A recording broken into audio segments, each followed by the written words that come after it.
미주 한인사회 쇼핑 트렌드에 새로운 변화가 시작됩니다. 미주 한인들을 위한 아마존 스타일의 홈쇼핑이 탄생했습니다. 최신 트렌드에 맞는 발빠른 상품 업데이트로 언제든 최신 상품의 쇼핑이 가능하고 까다롭고 엄격한 제품 선정을 통해 최상의 품질을 보장합니다. 인터넷이 어렵다고요? 친절하고 전문적인 고객 서비스에서 상담부터 결제까지 도와드립니다. 로그인 필요 없이 복잡한 주문 프로세스를 모두 없앴습니다. 이제 한국 제품 미국 내 쇼핑은 한국 홈쇼핑이 최고입니다.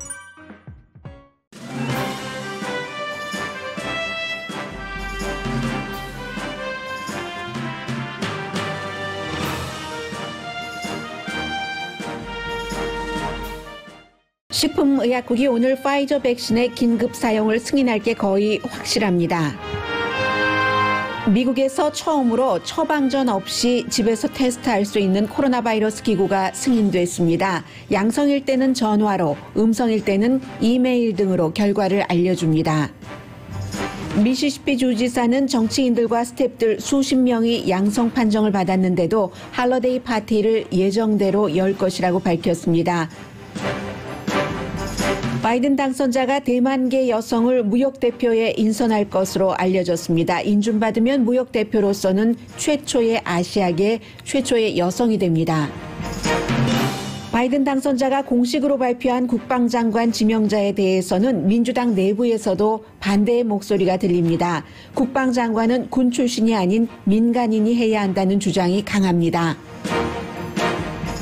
바이든 당선인의 아들 헌터 바이든이 자신의 세금에 대해서 연방 정부가 2년 전부터 조사한다는 사실을 이번 주 수요일에 통보받았다고 밝혔습니다. 현직 대통령과 차기 대통령 사이에 긴장이 생길 수 있는 사건입니다. 텍사스주 검찰총장이 4개 주 대선 결과를 무효로 해달라는 소송을 연방 대법원에 한 뒤 17개 주에서 텍사스주와 뜻이 같다고 밝혔습니다. 또 트럼프 대통령은 연방 대법원에 자신도 17개 주 검찰총장들의 고소에 합류하도록 허락해달라고 요청했습니다. 선거법 전문가들은 주정부나 트럼프 대통령의 움직임은 모두 무도회고 법정에서 이길 승산 없다고 봅니다. 지난주 실업수당 청구는 예상했던 대로 크게 늘어났습니다. 9월 이후 최고입니다. 코로나 바이러스 시대에도 목재 시장은 여전히 활발합니다. 시사주간지 타임이 2020 올해의 인물 최종 후보군을 발표했습니다. 바이든 당선자와 트럼프 대통령도 포함됩니다.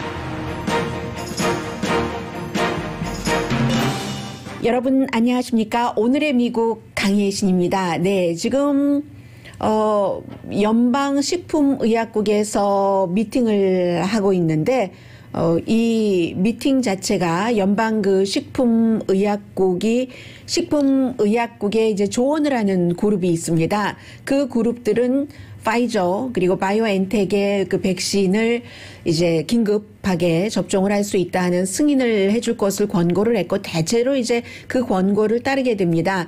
그리고는 오늘 오후쯤에서 오늘 안에 투표를 하게 되죠. 관계자들이 투표를 하고 나면은 바로 이제 이 백신이 각 주정부 등에 배포가 돼서 17일부터 접종을 받을 수 있게 되는 그런 과정. 그러니까 지금은 뭐 결과가 어떻게 될 것인가를 기다리는 게 아니라 그냥 시간 예정된 대로 가는 수순이라고 보시면 됩니다. 효력이 부작용보다 많을 때 항상 승인을 하죠. 그리고 이제 미국에서 식품의약국이 승인하기 이전에 이미 영국에서는 윌리엄 셰익스피어라는 이름이신 남자분과 또 이제 며칠 안 남았습니다. 91세 생일을 맞는 할머님이 받으셨고 영국이 인정을 하고 나니까 그다음에 이제 캐나다도 미국의 파이저의 백신을 승인을 했고 사우디아라비아, 바레인이 미국보다 먼저 승인을 했습니다. 그런데 1월 2일이면 이제 한 달도 남지 않았죠. 1월 2일까지 미국에서 코로나 바이러스로 36만 2천 명이 사망할 것으로 전문가들이 예상을 하고 있습니다. 어제 또 최고 기록을 세웠습니다. 하루 사망자가 3천 명이 넘어서 4월 달이 이제 3월 달부터 시작이 조금 돼서 셧다운하고 스테이 앳홈 하고 나서 가장 또 높았었던 그런 때죠.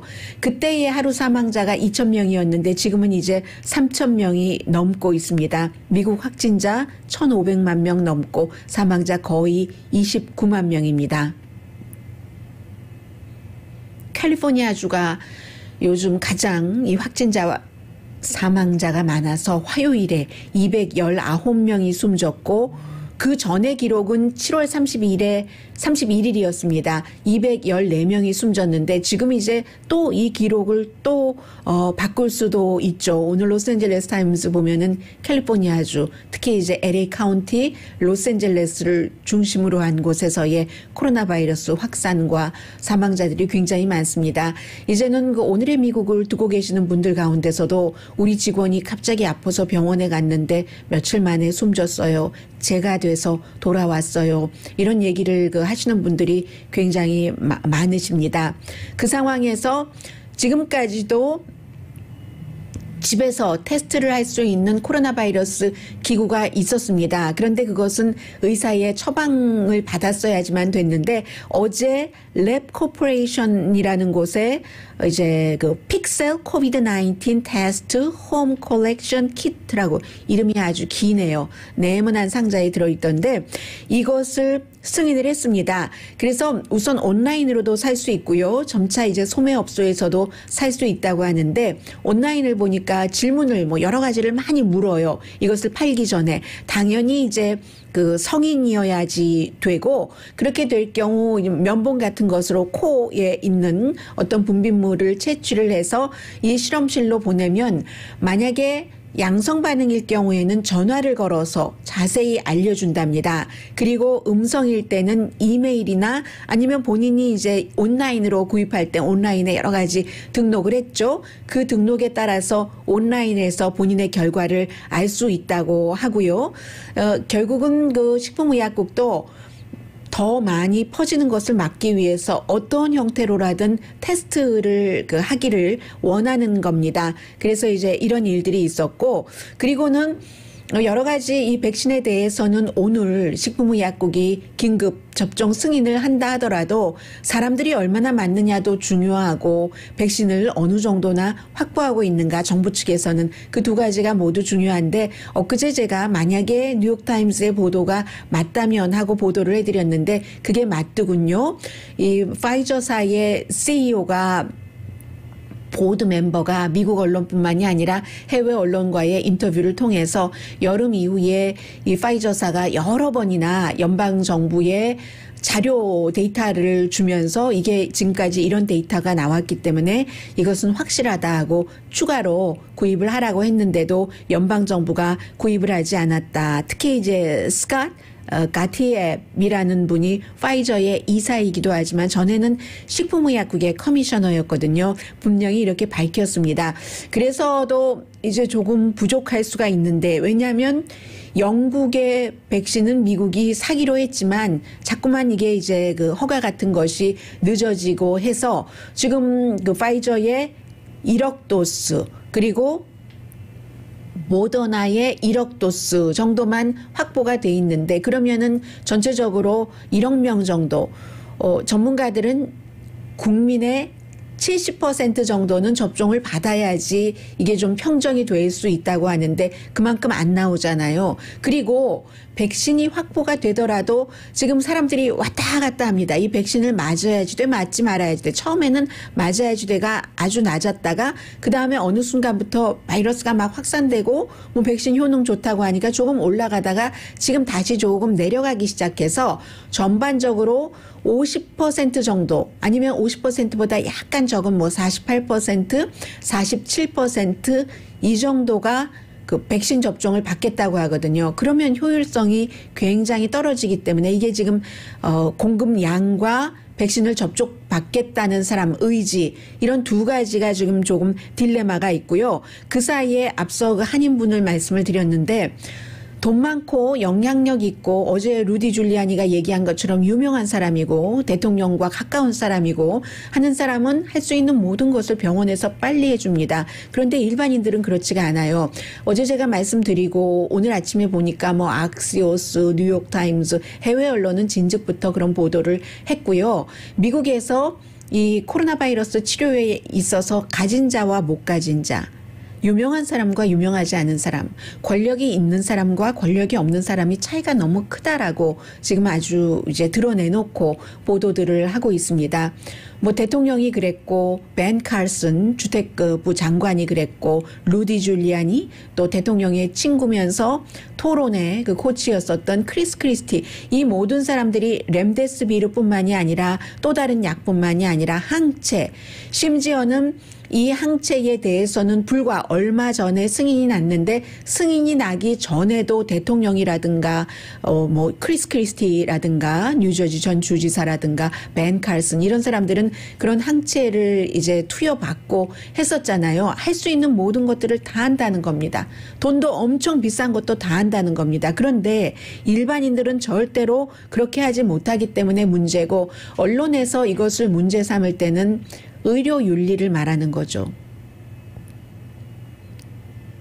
루디 줄리아니처럼 대통령과 가까운 사람, 장관, 이런 사람들은 그런 모든 것을 해주고 일반 사람들은 병원 입원할 곳이 없어서 문을 닫는 거잖아요. 사실은 소매업소들이 굉장히 그 정부를 비난을 많이 하는데, 주정부나 카운티, 시정부를 비난을 많이 하는데 병원이 모자라기 때문에 그렇습니다. 입원해서 사람을 치료받게 해야지 되는데 병원도 모자라고 비싼 약은 아예 쓰지도 못하고 일반 사람들에게는, 그렇기 때문에 할 수 없이 이제 경제를 셧다운 시킬 수밖에 없는 지금 이 형편이고요.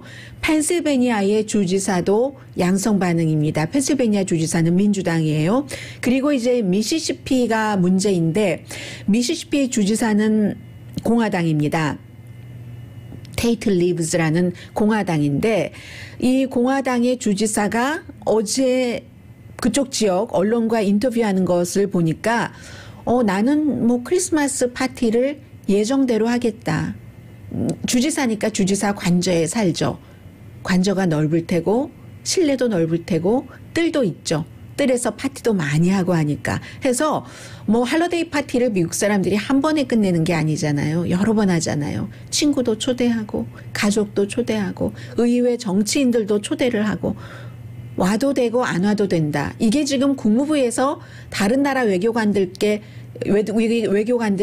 초대장을 보내고 와도 되고 안 와도 돼, 좀 찜찜하면 오지 마라 하는 것과 뭐가 다르겠어요. 주지사가 정치인들에게 딱 초대장 보내놓고 안 와도 돼, 그런데 나는 왔으면 좋겠어 하고 초대장 보내는 거잖아요. 그런 것과 마찬가지인데, 미시시피에서는 이제 언론에서 해당 언론이라든가 보건복지부, 미시시피의 보건부의 가이드라인과도 다르니까요. 지금 같이 사는 가족 이외에는 당분간 만나지 말아라 하는 게 LA만 그런 게 아니라 미시시피도 마찬가지입니다. 물론 레드 스테이트입니다만은.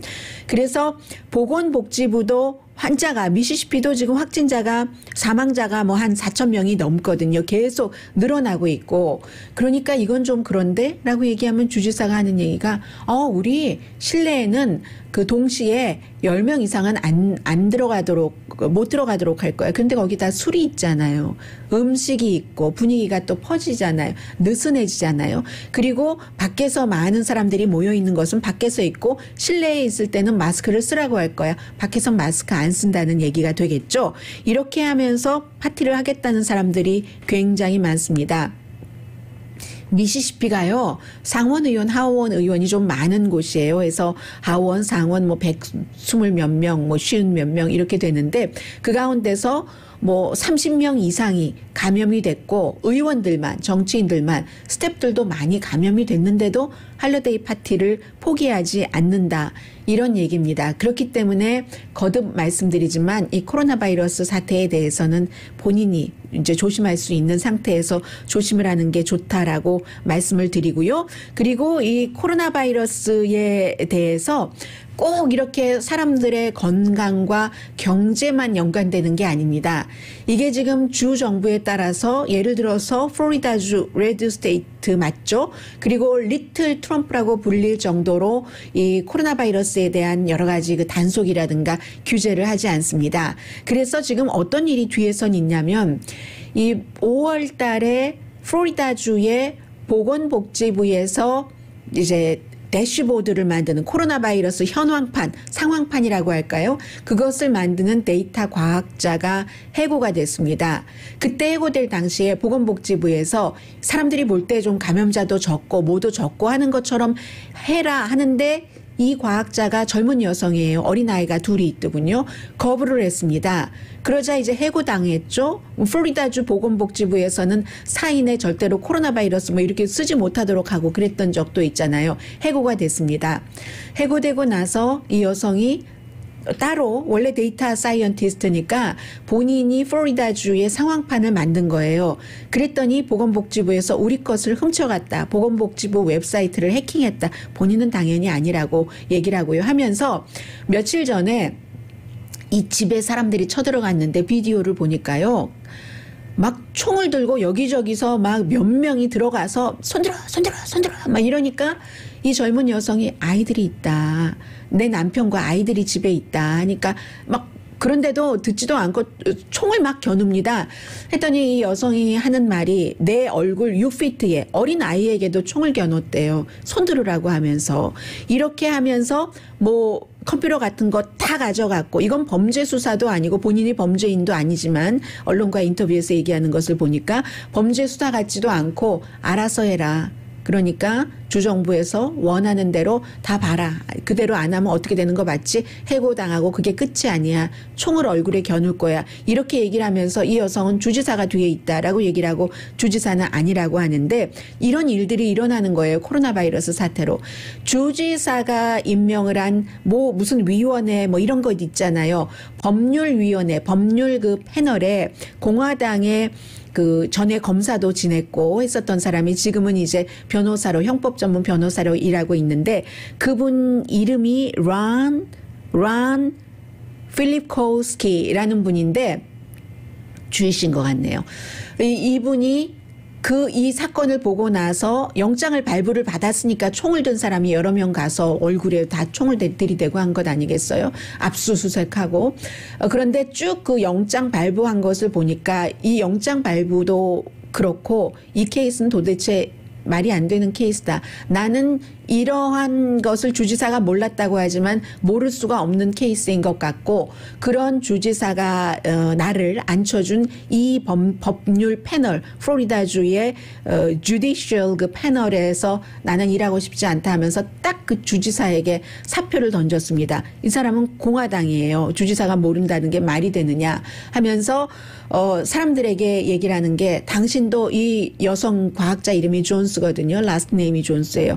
무슨 존스든가요? 알자 들어가던데요. 레베카. 유명한 영화 제목이랑 똑같네요. 레베카 존스. 모든 사람들이 다 레베카 존스처럼 될 수 있다. 불의에 항거하지 않으면 이라고 얘기하면서 이제 이 공화당 변호사는 이런 일을 했고요. 그래서 코로나 바이러스는 사람들의 생명도 등급이 있나요?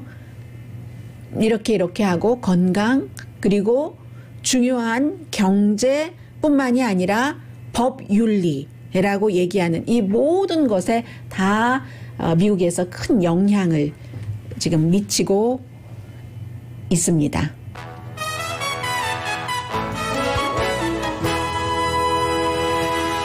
오늘의 미국은 전문가가 추천하는 이민법, 가정법 전문 제인정 종합법률사무소, 미주류 언론과 유명 인사들을 감동시킨 미주 판매 1위 카후나 마사지 체어, 한인 기업의 자랑 카후나 마사지 체어, 코지다운 갤럭시 거위털 이불은 잠이 솔솔 오게 하는 기능성 거위털 이불, 거위털 이불 전문회사 코지다운, 언제 어디서나 내 맘대로 골라보는 한국 TV, 한국 쌍방울이 만든 최고의 KF94 방역 마스크를 미주 최초로 출시한 한국 홈쇼핑 공동 후원입니다. 잠시 뒤에는 지금 이제 행정부가 인수 과정이 시작이 됐고 여러 뭐 장관들 인선도 있고 하는 문제 또 차기 대통령 뭐 아직 뭐 취임은 하지 않았지만 대통령 당선자의 아들에 관한 그 연방 정부 트럼프 행정부의 수사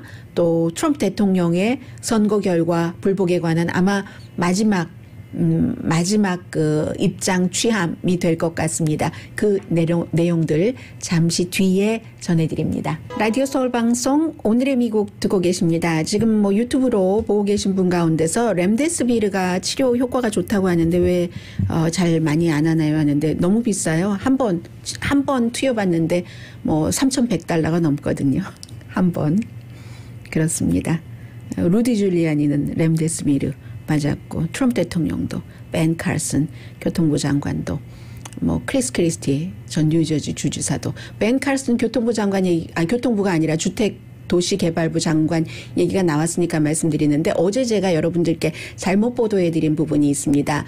바이든 당선자가 주택도시개발부의 그 장관 인선에 최초의 흑인 여성을 했다 해서 제가 최초의 흑인이라고 잘못 말씀드렸어요. 최초의 흑인 여성이고 벤 칼슨이고 유색 인종으로서는 이제 세 번째가 되는 거죠. 지난번에 이제 후안 카스트로 쌍둥이 형제가 있잖아요. 그래서 한 사람은 하원 의원이고 한 사람은 후안 카스트로가 역시 그 오바마 시대에 같은 이 주택도시개발부 장관을 했습니다. 젊은 사람이죠. 지금 보면은 무역 대표도 장관급이거든요. 무역 대표가 특히 이번에 트럼프 행정부에서는 중국과의 무역 분쟁 때문에 굉장히 그 역할이 컸었는데 이번에 캐서린 타이라는 대만계입니다. 부모님은 대만에서 이민 오셨고 캐서린 타이는 커네디컷주에서 태어났습니다. 그런데 항상 미국에서는 미국에서 태어났어도 어떤 게다 색깔이 딱 구분이 돼요. 얼굴이 하얀색이냐 하얀색이 아니냐에 따라서 어떤 게다 이렇게 구분이 되잖아요. 흑인 같은 경우는 피가 한 방울만 들어가도 흑인이고 해서 오바마의 엄마가 백인이고 아빠가 흑인인데도 흑인으로 구분이 되는 것이고 해서 이제 이번에 굉장히 많이 지금까지 백인보다 유색 인종이 더 많은 것 같아요. 장관급 인선한 것을 보면은 어제도 이제 공식적으로 국방부 장관 지명자를 발표를 했는데 캐서린 타이 무역 대표 지명자는 무역 전문 그 변호사입니다.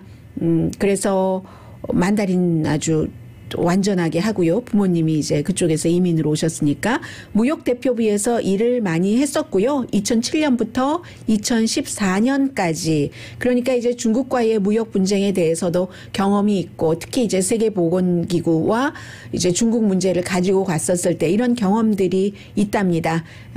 그래서 이제 지명자로 지금 거의 확실한 것 같고요. 그리고 그 국방장관 지명자를 공식적으로 발표를 하고 나니까 이제 더 반대의 목소리가 강한데 특히 민주당에서도 그래요. 엘리자베스 워렌 그 상원의원 같은 경우는 연방 상원 의원이기 때문에 인준 투표권을 가지고 있잖아요. 이 투표권에서 본인은 반대표를 행사할 것이다라고 발표를 했는데 가장 중요한 것은 지난번에 제임스 마티스 첫 번째 그 국방장관에 이어서 트럼프 행정부에서요. 이번에도 또 군 출신을 해야지 되겠는가. 이 국방부가 설립되고 나서 70년 국방부가 설립되고 그리고 지난번에 50년대였으니까 조지 마샬 국방장관이 70년 만에 또 이렇게 그 제임스 마티스 지난 행정부에 이어서 또 국방장관을 군 출신으로 해야지 되겠는가. 그것도 이제 군에서 은퇴한 지 4년밖에 안 되기 때문에 7년을 못 채워서 그 웨이버까지 받아가면서 해야지 되겠는가. 물론 이 바이든 당선자는 며칠 전에 그제였던가요? 잡지 애틀란틱에 내가 왜 이 어스틴 장군을 사성 장군을 중부군 사령관을 지냈던 국방장관으로 하는가 하는 것을 쭉 썼어요. 얼만큼 내가 부통령 할 때 그 사람을 현지에 가서도 만나서 알고 뭐 어떤 뭐에서 알고 백악관 상황실 브리핑에서도 많이 받고 뭐 등등등등 쭉 쓰기는 썼는데 반대하는 가장 중요한 이유는 국방부는 민간인이 최고의 수장으로서 통치를 해야지 된다는 얘기를 보수 쪽에서도 진보 쪽에서도 많이 하고 있습니다. 그러면 왜 조지 마샬과 제임스 마티스는 그랬는가? 그건 예외다.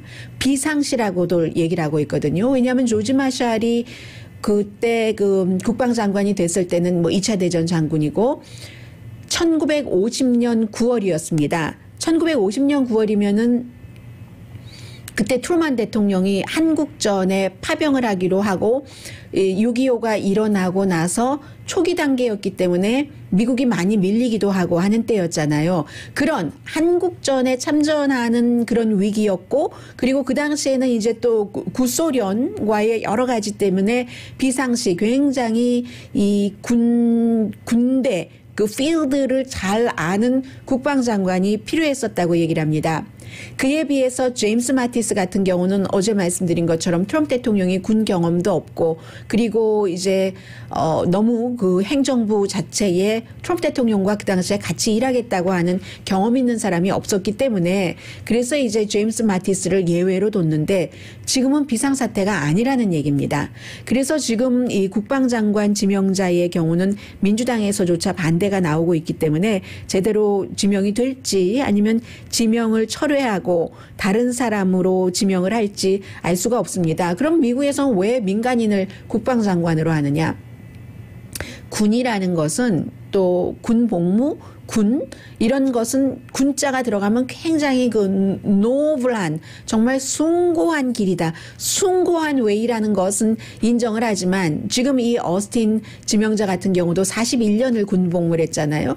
그런데 그런 경우는 한 길을 계속 가게 나면 좁은 길이라는 거죠. 장관이라는 것은 넓게 예산도 설정을 하고 다른 부서와 대통령과 누구와도 때로는 이제 말로 싸워서 논리로 싸워서 이겨야지 되잖아요. 군이라는 건 너무 강직하고 그리고 또 하나가 이 군 출신이라고 하면은 그 국방력, 무력을 쓰기를 원하는 유혹에 스스로 빠질 수 있다는 얘기입니다. 그렇기 때문에 이 민간인으로 두는 것이 이제 미국의 전통이었다. 뭐 이 정도 말씀드리고 또 하나는 그렇다고 해서 제임스 마티스 전 국방장관이나 조지 마샬 국방장관이 국방장관으로서 다른 민간인 출신의 국방장관보다 성공했느냐? 그렇지도 않거든요. 이제 대체적인 평가가 그렇기 때문에 지금 이런 얘기가 나와서 어떻게 될지 모르겠어요. 그리고 헌터 바이든 말씀을 드리겠습니다. 헌터 바이든, 조 바이든 당선자의 아들이 본인이 어제 공개를 했어요. 공개한 내용인즉슨 이렇습니다. 결국은 2018년부터 트럼프 대통령의 행정부가 헌터 바이든이 세금과 관련을 해서 무엇을 잘못했는가를 철저히 조사를 했다는 겁니다. 수사를 했다는 얘기예요. 그런데 본인은 수요일에서야 알았다는 겁니다.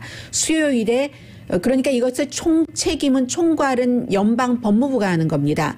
그런데 그게 2018년이었기 때문에 제프 세션스 때였어요. 윌리엄 바가 아니라 그 법무부가 총괄을 하는데 이 사람의 그 당시의 주소지가 델라웨어 아버지가 있는 그곳이었기 때문에 델라웨어주 검찰총장이 쭉 수사를 해서 델라웨어주 검사실에서 본인의 변호사에게 지금 2018년부터 이런 것을 해왔다 하고 수요일에서야 알려줬다는 얘기입니다. 그래서 어떤 혐의냐면은 그 뒤에 이제 트럼프 대통령이 또 오늘 아침에도 트윗하고 하는 거 보면은 이 헌터의 여러 가지를 알았으면 10%는 바이든의 그 받은 표가 줄어들었을 거야. 뭐 이런 얘기를 많이 하는데 세금에 관한 것이라고 하니까요. 2017년 첫 번째 부인과 지금 이제 두 번째 부인입니다. 중간에 뭐 형수랑 같이 살았던 적이 있고요. 숨진 형의 와이프와 이제 첫 번째 부인과 이혼을 하면서 별거하던 중이었습니다. 그때 두 사람이 세금을 31만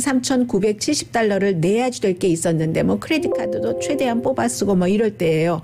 그래서 두 사람에게 그 이제 별거 중인 부부에게 국세청에서 린을 걸었습니다. 그리고는 이제 이혼을 했죠. 2015년부터 못 낸 세금 11만 2,805달러가 있었고 그 세금 이제 올해 다 갚았답니다. 린도 풀렸고 두 번째는 워싱턴 DC에서도 또 그 바이든이 그 아들 바이든이 워싱턴 DC에서도 살았거든요. 아버지가 아들이 마약도 했었고 학고도 있고 또 치료도 받고 나아졌다가 또 알코올 중독도 있고 하니까 아버지가 워싱턴에 있으면서 아들 아파트먼트를 자주 찾아가 봤어야지 됐대요. 다 큰 아들인데도 연락 없이 이 아이가 우울증에 걸려서 어떻게 하지 않을까. 그래서 이제 워싱턴 정부가 바이든에게 린을 또 걸었다는 겁니다. 이때는 이제 이혼을 하고 혼자였었으니까 2017년과 18년도에 안 낸 세금이 45만 4천 달러래요. 그런데 이제 이 린은 뭐 금방 또 풀렸고요. 해서 이 모든 것들이 우크라이나와 중국 때문인데 우크라이나에서는 이 사람이 이 바이든의 아들인 헌터 바이든이 조지타운 대학교를 나왔어요. 조지타운 학부도 거기고 법대도 거길 나왔습니다. 그래서 이제 변호사예요. 이제 컨설팅 회사를 차리기도 했고 존 케리 전 국방장관의 아들과도 같이 일도 하고 했습니다. 원래 뭐다 비슷한 사람들끼리 아름아름 알아서 일들도 같이 하잖아요. 그랬는데 우크라이나 회사에 들어갈 땐 우크라이나 그 가스 회사가 아주 그냥 평판도 너무 나쁘고 하니까 좀 새로운 사람이 들어와서 뭐 어떻게 하는 뭐 이런 때 아무튼 들어갔어요. 그래서 2014년부터 2019년도에 가스 이런 것에 대한 뭐 배경은 없겠죠, 당연히. 그런데 이제 이 사람은 컨설팅을 하는 사람이니까 변호사 자격증을 가지고 그래서 이제 2014년부터 2019년 초까지 한 달에 5만 달러를 받았습니다. 그렇게 해서 5년 동안 받은 돈이 뭐 300만 달러가 조금 안 돼요. 그런데 이 내용은 미국 국무부에서도 조사를 했고 공화당이 주도하는 연방 상원에서도 조사를 했는데 법적으로 특별히 잘못한 게 없다 해서 기소를 못했잖아요. 그렇게 하려고 했는데도. 그런데 그런 것에 연장선으로 세금을 쭉 들여다봤다는 얘기입니다. 그랬는데 뭐가 없었던 거예요. 그리고 중국에 대해서는 이 헌터 바이든이 바이든 당선자의 7살 아래인 남자 동생이 있거든요. 여자 동생도 있지만 발레리도 있지만 남자 동생과도 제임스예요. 이름이 제임스와 이제 다른 친구들과 중국과 이제 벤처를 한다 해서 회사 이름까지 있어요. 뭐 CEFC, 뭐 차이나 에너지라는 회사, 뭐 재정 컴퍼니 뭐 이렇게 했는데 안 됐어요. 그때 이제 자금을 뭐 15억 달러인가를 모으려고 하다가 못 모았는데 그 돈을 중국에서 받았다고 지금 가짜 뉴스가 하고 있는 것이고요. 이것도 공화당 상원에서 충분히 조사를 했는데 결국은 뭐 어떻게 뭐 하지를 못하고 흐지부지 되고 만 거거든요. 선거 전에 이걸 확 해보려고 했는데 안 된 겁니다. 다만 이 회사에서는 중국과 뭐 일을 한다고 벤처 회사를 설립한다고 하는 그 과정에서 이 회사가 이 헌터 바이든이 영향력을 미치고 있는 미국에 있는 법률 회사에 10만 달러를 입금을 했다. 그런데 공화당이 열심히 파고 또 팠는데도 부적절한 게 없다. 이렇게 결론이 난 거예요.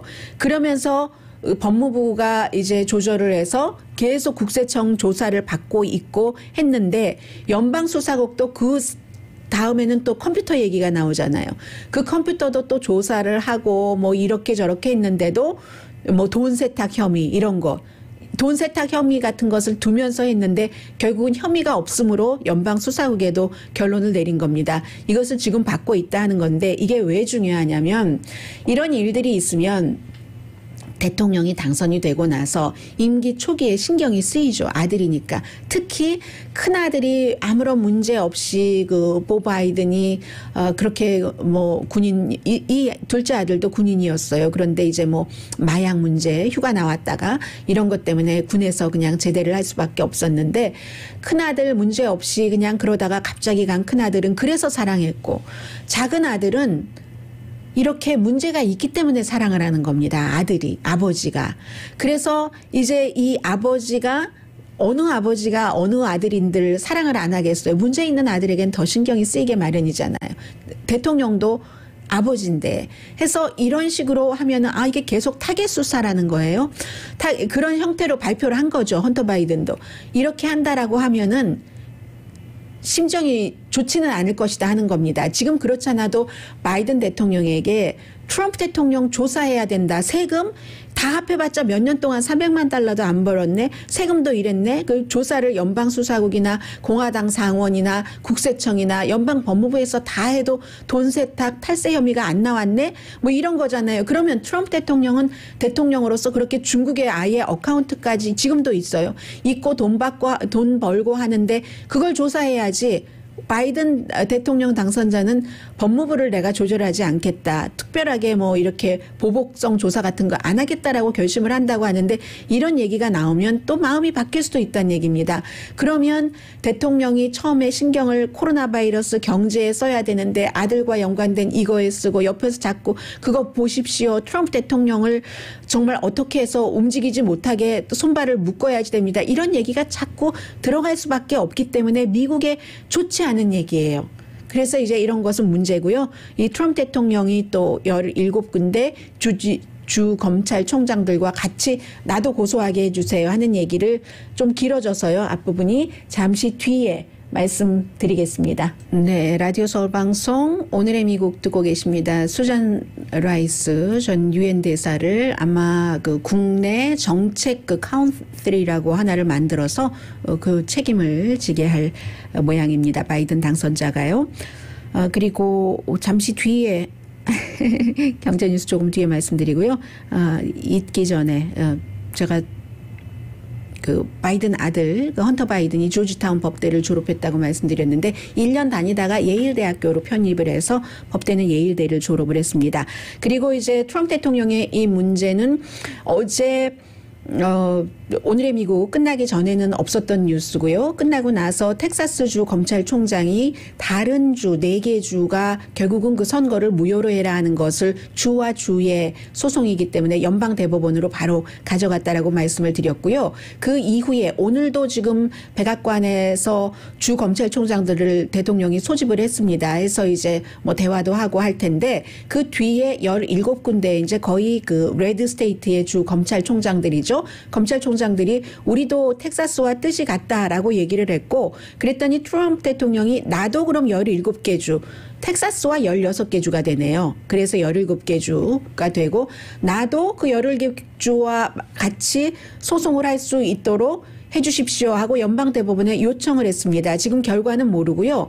그런데 이제 보통 이런 것을 할 때는 대통령이 하는 것이라 할지라도 이렇게 법무부에서 뭐 법무차관이라든가 이런 사람이 서명을 해야지 되거든요. 그렇게 하지 않았고 굉장히 그 보수적인 그 변호사, 법대 교수, 최프만 법대가 굉장히 보수적이잖아요. 해서 그 여러 가지 고문도 합법이다라고 해석을 하고 이번 대선에 관해서도 조금 대체적인 그 변호사들과는 법률가들과는 다른 해석을 하는 존유 교수가 잠시 또 최프만 대학교에 머물기도 했잖아요. 최프만 대학교의 그 존 그 이스트만이라는 굉장히 유명하죠. 이분은 그런 그 법대 교수가 서명을 하고 해서 관계자가 서명을 안 한 거예요. 그래서 대통령이 나도 그러면 연방대법원 거기에 나도 같이 검찰총장들과 같이 들어갈 수 있는가 하는 것이고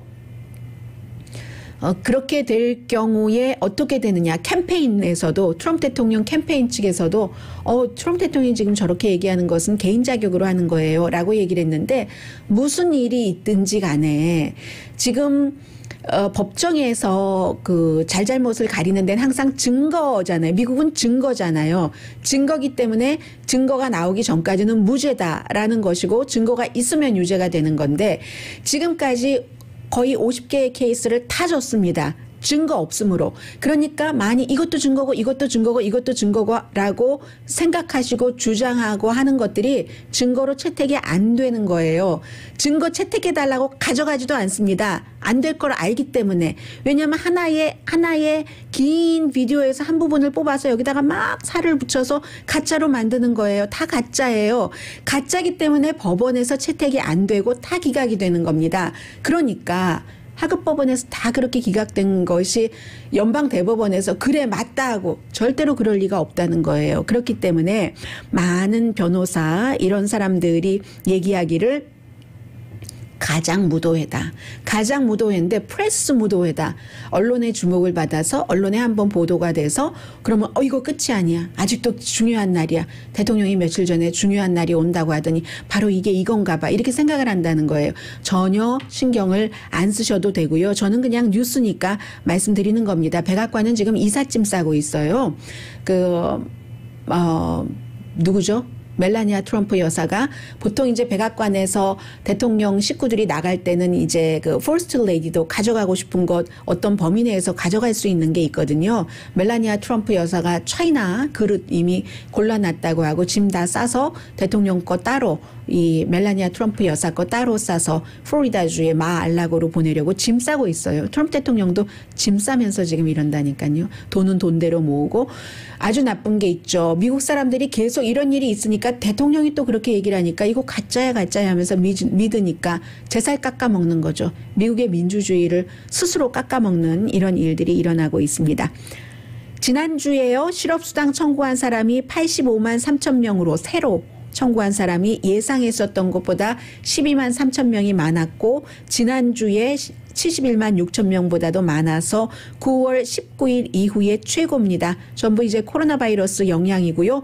노동시장 방향이 잘못된 것으로 보이는데 의회는 지금 꿈쩍하지 않고 있고 게다 대고 또 백악관에서 또 다른 안까지 내놔서 시간은 더 걸리고 있고요. 그런데도 코로나 바이러스인데도 목재값은 계속 올라갑니다. 지난번에 한번 너무 올라간다 하면서 주춤했었던 적이 있는데 지금 집이 별로 없다고 해요. 그리고 사람들이 자꾸만 셧다운이 되니까 그 do it yourself 집에서 뭔가를 목재로 가지고 하는 일들을 너무 많이 하기 때문에 예상하지 못하게 목재가 그 공급이 부족하기 때문에 지금 뭐 이런 일들이 일어나고 앞으로도 올라갈 것으로 보인답니다. 뭐 새 집 짓는 데는 그 목재값이 올라서 뭐 16,000달러 평균 그러니까 큰 집은 더 많이 들겠죠. 더 들어간다고 하는데 하고 선물 그 미리 물건 사놓는 그런 브로커들은 또 올라갈 거야 하면서 목재를 사들이니까 또 값이 또 올라가고 그런데요. 그러다가 어느 날 갑자기 너무 올라가면 사야 될 사람들이 못 버티잖아요. 그러면 값을 또 내립니다. 그렇게 순환되는 거죠. 세상이 그렇게 돌아가는 거죠. 오늘의 미국은 전문가가 추천하는 이민법, 가정법 전문 제인정 종합법률사무소, 미주류 언론과 유명 인사들을 만족시킨 미주 판매 1위 카우나 마사지 체어, 한인 기업의 자랑 카우나 마사지 체어, 코지다운 갤럭시 거위털 이불은 잠이 솔솔 오게 하는 기능성 거위털 이불, 거위털 이불 전문 회사 코지다운, 언제 어디서나 내 맘대로 골라보는 한국 TV, 한국 쌍방울이 만든 최고의 KF94 방역 마스크 트라이를 미주 최초로 출시한 한국 홈쇼핑 공동 후원이었습니다. 10시에 좋은 아침 좋은 하루 방송됩니다. 아니 어느 시절에 벌써 2020년에 어떤 거 이런 것을 말씀드리게 됐어요. 1927년부터 시사주간지 타임이 올해의 인물을 선정을 했습니다. 대체로 한 명이지만 어떤 때는 그룹이 될 수도 있어요. 네 그룹을 지금 얘기를 했는데 마지막입니다. 조셉 바이든, 도널드 J. 트럼프, 그리고 헬스케어 워커들과 앤토니 파우치 박사, 조지 플로이드 숨진 이후에 그 같은 운동. 이 네 가지랍니다. 강희신이었습니다.